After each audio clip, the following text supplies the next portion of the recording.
Dear students, myself Indresh sir. और जैसा कि मैंने पिछले वीडियो में आपको जब मैंने फ्रेजेस एंड क्लॉजेस आपको पढ़ाया था तो मैंने बताया था कि अगला वीडियो जो होगा वो क्लॉजेस से रिलेटेड होगा। क्लॉजेस का यूज इंग्लिश ग्रामर में कहाँ है वो टॉपिक मैं आगे पढ़ाने वाला हूँ। और ये रहा आपके सामने वो टॉपिक, वो है simple sentence, compound sentence and complex sentence. यहाँ पे क्लॉजेस का यूज होता है और इसलिए मैं अपने पिछले वीडियो में मैंने क्लॉजेस के बारे में बताया था। क्लॉजेस होता क्या है, कितने टाइप्स के क्लॉजेस हैं, मैंने आपको बताया था। Dependent clause, independent clause, okay. I have told you about coordinating conjunction, subordinating conjunction. तो उसका एक्चुअल में यूज यहाँ पे है जब हम सिंपल सेंटेंस, कंपाउंड सेंटेंस और कॉम्प्लेक्स सेंटेंस के बारे में जानना चाहते हैं, तब उसका उपयोग वहां पे होता है। ओके, तो वन बाय वन हम डिस्कस करेंगे कि ये है क्या, सिंपल सेंटेंस क्या होता है, कंपाउंड सेंटेंस क्या है और कॉम्प्लेक्स सेंटेंस क्या है। तो सबसे पहले आते हैं सिंपल सेंटेंस पे। सिंपल सेंटेंस होता क्या है, यहाँ पे मैं दो एग्जांपल लिख के आपको बताऊंगा कि सिंपल सेंटेंस है क्या। जैसे मैंने एक सेंटेंस लिखा कि दिस इज माय हाउस।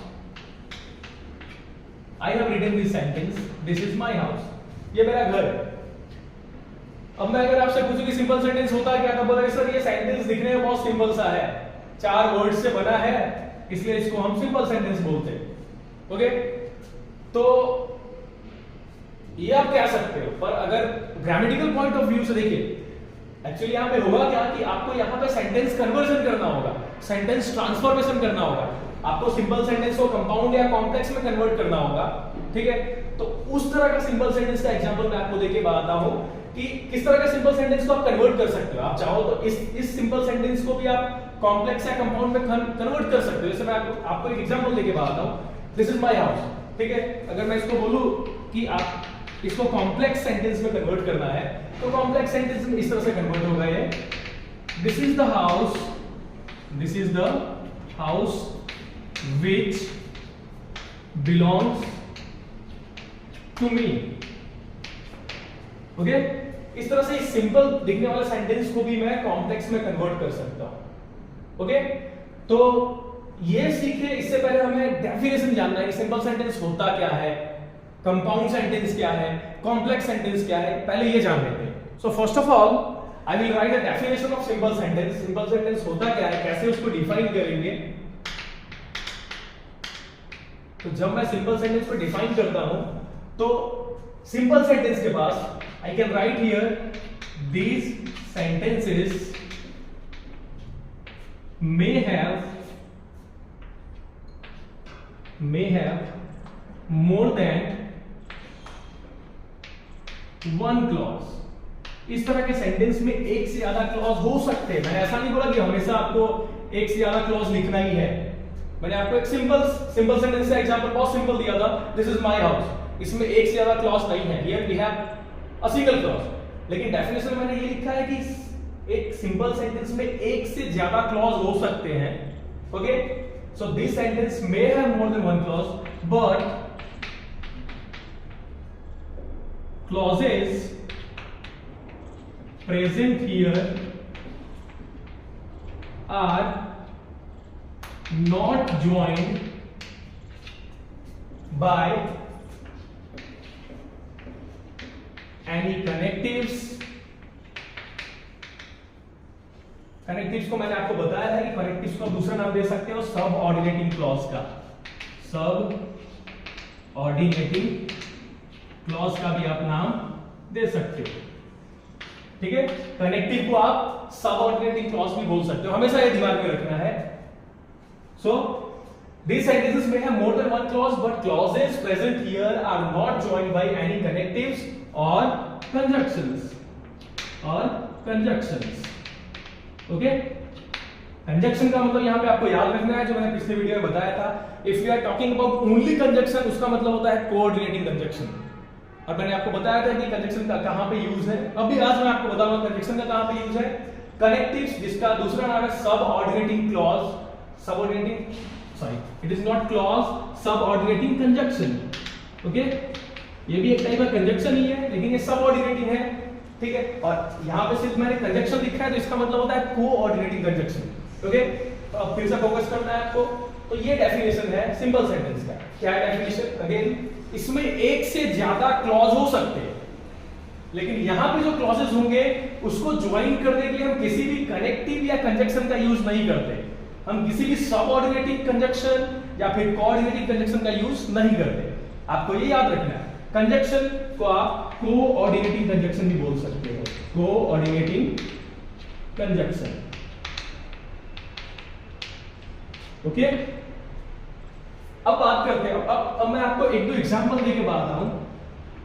अब मैं आपको एग्जांपल्स के थ्रू बताता हूं कि किस तरह के सिंपल सेंटेंस हो सकते हैं। जैसे मैंने एक एग्जांपल यहां पे आपको दिया था कि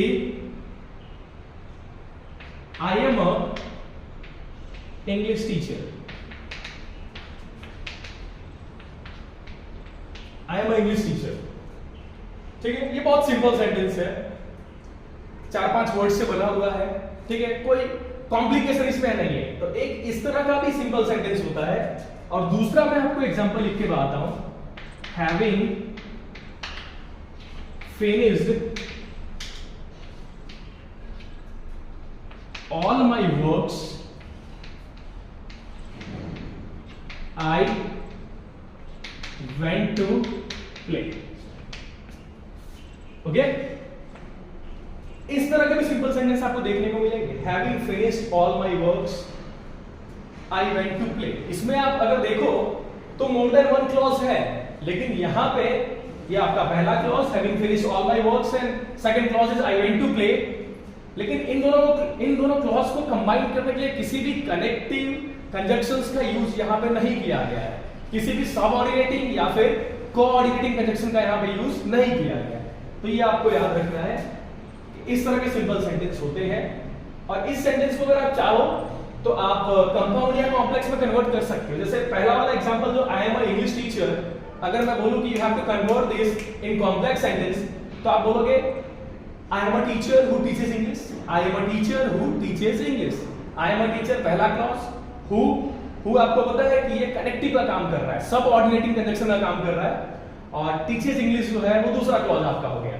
okay, having finished all my works I went to play, ठीक है। आप इसको भी कॉम्प्लेक्स कंपाउंड दोनों में कन्वर्ट कर सकते हो। ओके, तो फिलहाल हम अभी डेफिनेशन की बात कर रहे हैं, एग्जांपल की बात कर रहे हैं। आगे हम डिस्कस करेंगे, हम कन्वर्जन करेंगे, ट्रांसफॉर्मेशन करेंगे। हमारा मेन टारगेट यही है, क्योंकि आपसे एग्जाम में यही पूछा जाता है कि आप सेंटेंस को कॉम्प्लेक्स टू कंपाउंड में कन्वर्ट करो, कॉम्प्लेक्स टू सिंपल में कन्वर्ट करो, सिंपल टू कंपाउंड में कन्वर्ट करो, कंपाउंड टू सिंपल में कन्वर्ट करो। ओके, तो हम वो एग्जांपल सॉल्व करेंगे, पर उससे पहले हमें समझने की जरूरत है कि डेफिनेशन क्या है, एक्चुअल में सिंपल सेंटेंस होता क्या है। ओके, अब हम चलते हैं। तो आई थिंक आपका सिंपल सेंटेंस का जो कॉन्सेप्ट है वो क्लियर हो गया होगा। अब हम चलते हैं कंपाउंड सेंटेंस की तरफ कि कंपाउंड सेंटेंस होता क्या है।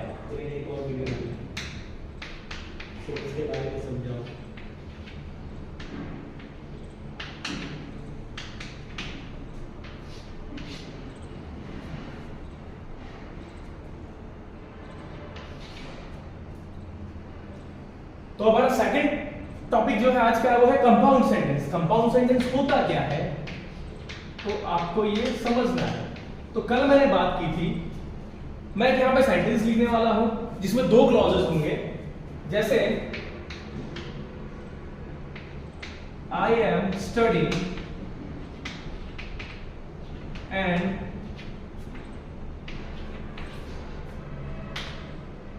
My friend is playing. Okay, I have written here one sentence, a lengthy sentence, जिसमें दो क्लॉज हैं। क्लॉज क्या होता है मैंने ऑलरेडी आपको बताया हुआ है। तो ये पहला क्लॉज है आपका I am studying, okay, and my friend is playing, ये आपका सेकंड क्लॉज है। ये आपका फर्स्ट क्लॉज, ये सेकंड क्लॉज, ओके। और इन दोनों क्लॉजेस को ज्वाइन करने के लिए एंड का यूज किया गया है। अब आपको ये देखना है कि क्या इन दोनों क्लॉजेस के बीच में कोई रिलेशन है, क्या एक दूसरे के ऊपर इनकी डिपेंडेंसी है। आई एम स्टडीइंग, मैं पढ़ रहा हूं, ठीक है, और मेरा दोस्त खेल रहा है। तो ऐसा तो नहीं है कि मैं पढ़ रहा हूं इसलिए मेरा दोस्त खेल रहा है, फिर जब मैं खेलूंगा तो मेरा दोस्त पढ़ेगा, ऐसा कुछ नहीं है। ओके, मुझे पढ़ने का मन है, मैं पढ़ रहा हूं, ठीक है, मेरे दोस्त को खेलने का मन है, वो खेल रहा है। ओके, सिंपल लॉजिक ये है। तो यहां पे दोनों क्लॉज जो है वो इंडिपेंडेंट है, दोनों एक दूसरे के ऊपर डिपेंडेंट नहीं है। हम कह सकते हैं कि यहाँ पे दोनों क्लॉज जो है वो इंडिपेंडेंट क्लॉज है। Both the clauses here are independent clause. पहला वाला भी इंडिपेंडेंट क्लॉज ही है और दूसरा वाला भी इंडिपेंडेंट क्लॉज है। ओके, और जहां पे आपको याद रखना है, जहां पे दोनों क्लॉज इंडिपेंडेंट हो, दोनों का एक दूसरे से कुछ लेना देना नहीं हो, वहां पे जिस वर्ड से आप इन दोनों क्लॉज को ज्वाइन कर रहे हो, ठीक है, वो वर्ड होता है कोऑर्डिनेटिंग कंजंक्शन। क्या बोलते हैं उसको? Coordinating conjunction. ओके, ये है कोऑर्डिनेटिंग कंजंक्शन। इसको ओनली कंजंक्शन भी आप बोल सकते हो। ओके, अब बात करें, अब इसका डेफिनेशन क्या होगा। तो मैंने पहले आपको एग्जांपल दे दिया है, एग्जांपल के थ्रू आप समझ सकते हो कि इसका डेफिनेशन क्या बना सकते हैं। अगर आपको एग्जांपल आता है, आपने एग्जांपल को समझ लिया है, तो आप डेफिनेशन खुद से बना सकते हो। तो यहां पे अब मैं इसको डिफाइन करता हूं। कंपाउंड सेंटेंस, तो these sentences have more than one clause। In sentence में एक से ज्यादा क्लॉज होता है। जैसे यहां पे मैंने लिखा है, यहां पे दो क्लॉज है। Okay, and all the clauses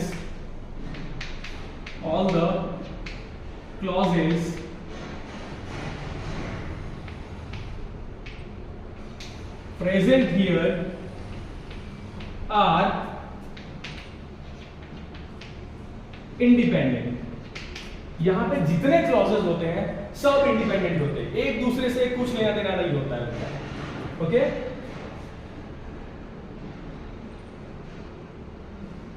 and one thing which you have to add here, clauses present here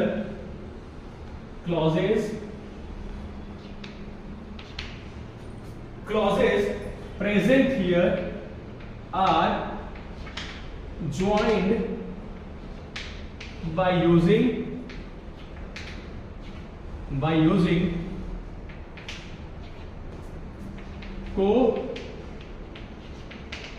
coordinating conjunctions। Okay, clear? तो ये आपका डेफिनेशन रहा। सबसे पहले एग्जांपल आप देखो, एग्जांपल को अगर आप अच्छी तरह समझ जाते हो तो आप अपने आप डिफाइन कर सकते हो कंपाउंड सेंटेंस को। मैंने बताया कि यहाँ पे मोर देन वन क्लॉजेस होते हैं, एक से ज्यादा क्लॉज होते हैं, पर यहाँ पे एक क्लॉज का दूसरे क्लॉज के ऊपर कोई डिपेंडेंसी नहीं होता है, सारे इंडिपेंडेंट क्लॉज है। एक का दूसरे क्लॉज से कुछ लेना देना नहीं है, एक दूसरे के ऊपर डिपेंड बिल्कुल नहीं होता है। ओके, और यहाँ पे क्लॉजेस को ज्वाइन करने के लिए जिस वर्ड का यूज करते हैं उसको हम क्या बोलते हैं? Coordinating conjunction. नॉर्मल लैंग्वेज में आप उसको सिर्फ कंजंक्शन नहीं बोल सकते हो। ओके, तो आई थिंक कि आपका जो कंपाउंड सेंटेंस के रिलेटेड जो भी कॉन्सेप्ट होगा वो क्लियर हो गया होगा। अब मैं आपको कुछ कोऑर्डिनेटिंग कंजंक्शंस का लिस्ट दे देता हूं जिससे आपका और क्लियर हो जाए।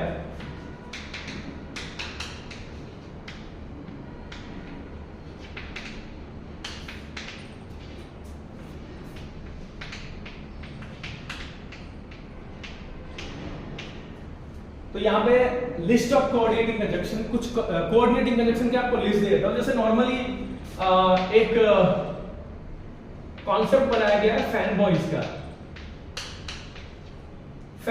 का, for, and, nor, but, okay, और yet, still.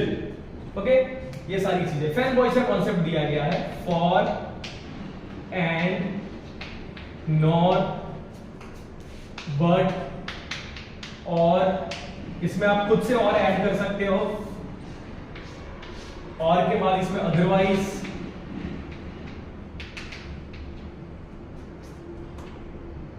Yet, still. Okay, सो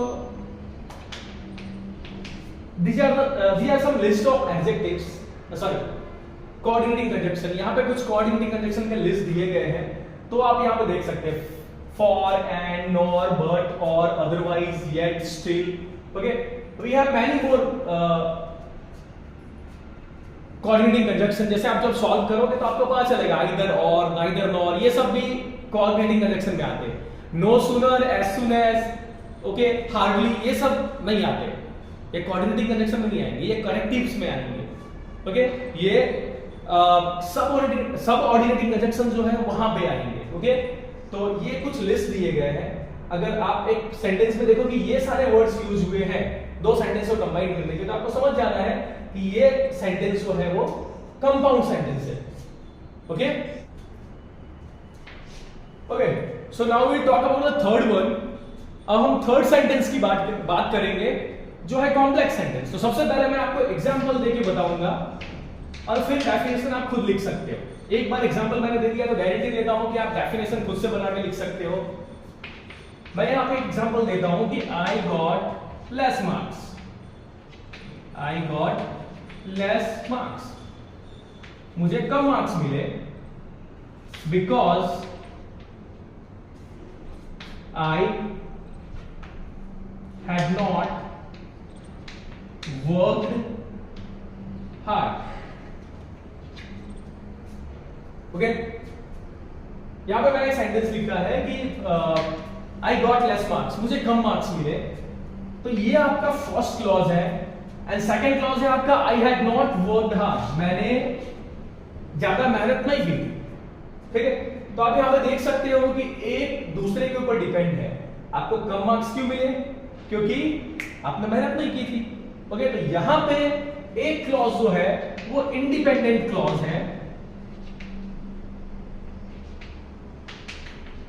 यहां पे एक क्लॉज जो है वो इंडिपेंडेंट क्लॉज है और दूसरा क्लॉज जो है वो डिपेंडेंट क्लॉज है. दूसरा क्लॉज जो है वो डिपेंडेंट क्लॉज है.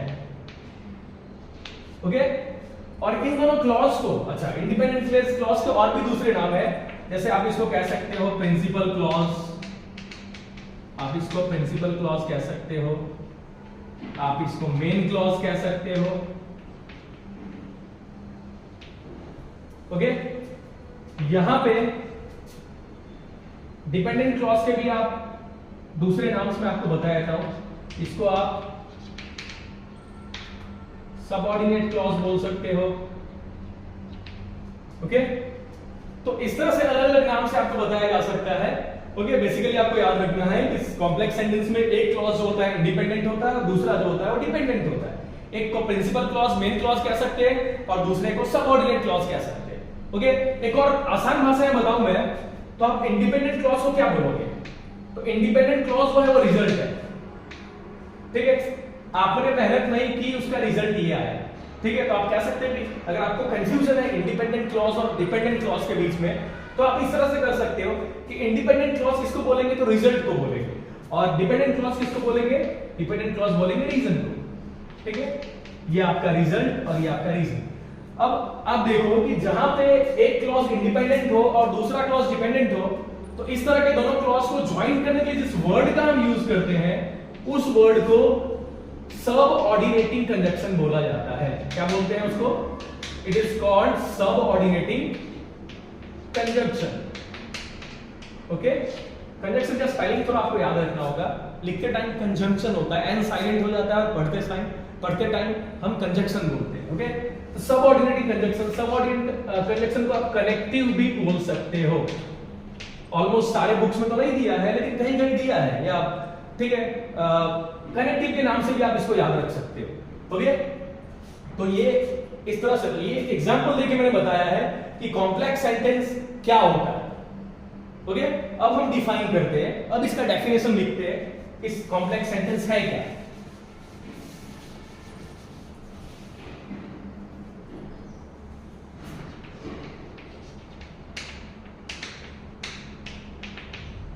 तो अगर आप डेफिनेशन की बात करें तो यहां पे भी मोर देन वन क्लॉजेस है. तो आप लिखोगे दिस सेंटेंसेस, कॉम्प्लेक्स सेंटेंस के जो सेंटेंसेस होते हैं, okay, this sentences have more than one clause. इनके पास एक से ज्यादा क्लॉज होता है. Okay, One is the main clause. One is the main clause. Okay, you can say it independent clause.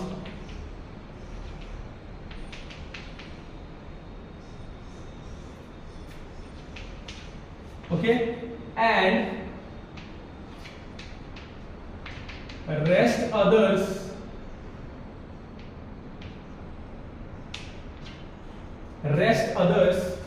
are dependent clause. Rest others are dependent clause.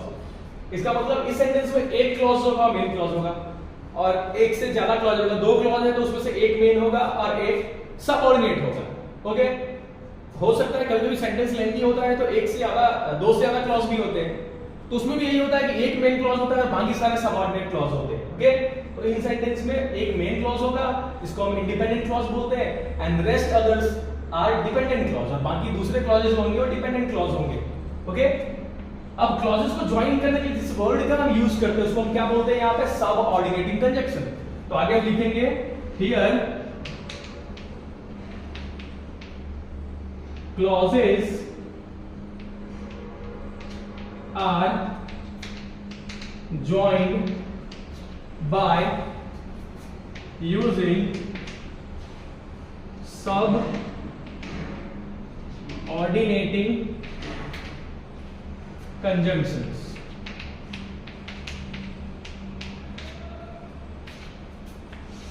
Okay, subordinating conjunction को आप common language में connectives भी बोल सकते हो। Okay, तो आपको यहां पे ये याद रखना है, बहुत इजी तरीके से याद रखना है, जहां पे एक मेन क्लॉज और एक दूसरा सबऑर्डिनेट क्लॉज हो, उन दोनों को ज्वाइन करने के लिए जिस वर्ड का यूज करते हैं वो सबऑर्डिनेट कंजंक्शन है, जिसको नॉर्मल लैंग्वेज में हम कनेक्टिव्स भी बोलते हैं। और इससे पहले वाला जो हमने पढ़ा कंपाउंड सेंटेंस का एग्जांपल, वहां पे दोनों सेंटेंस मेन क्लॉज थे, दोनों इंडिपेंडेंट क्लॉज थे। ठीक है, तो जहां पे दोनों सेंटेंस इंडिपेंडेंट क्लॉज होते हैं, उन दोनों को ज्वाइन करने के लिए जिस वर्ड का यूज करते हैं वो कोऑर्डिनेटिंग कंजंक्शन होता है, या फिर आप नॉर्मल भाषा में उसको सिर्फ कंजंक्शन ही बोल सकते हैं। Okay, so clear? तो अब आपको एग्जांपल एंड डेफिनेशन के साथ सिंपल सेंटेंस क्या होता है, कंपाउंड सेंटेंस क्या है एंड कॉम्प्लेक्स सेंटेंस क्या है वो क्लियर हो गया होगा। अब अगला जो हमारा वीडियो होगा उसमें हम बहुत सारे सेंटेंस को ट्रांसफॉर्म करेंगे, लाइक हम एक सेंटेंस को दूसरे में कन्वर्ट करेंगे, simple to compound, simple to complex, okay, compound to complex, complex to compound, simple to complex, complex to simple. Okay, तो be ready for the next video, तब जाके ये टॉपिक हमारा कंप्लीट हो पाएगा। तो इस तरह के ग्रामर के वीडियो को देखने के लिए हमारे चैनल ज्ञान संजीवनी फर्स्ट को लाइक सब्सक्राइब करते रहे, और मैं एक्सपेक्ट करता हूं कि मैं आपके जो ग्रामर, जो एक one of the most difficult subject माना जाता है, उसके ज्यादातर कॉन्सेप्ट्स को क्लियर कर पाऊं, आपके डाउट्स को सॉल्व कर पाऊं।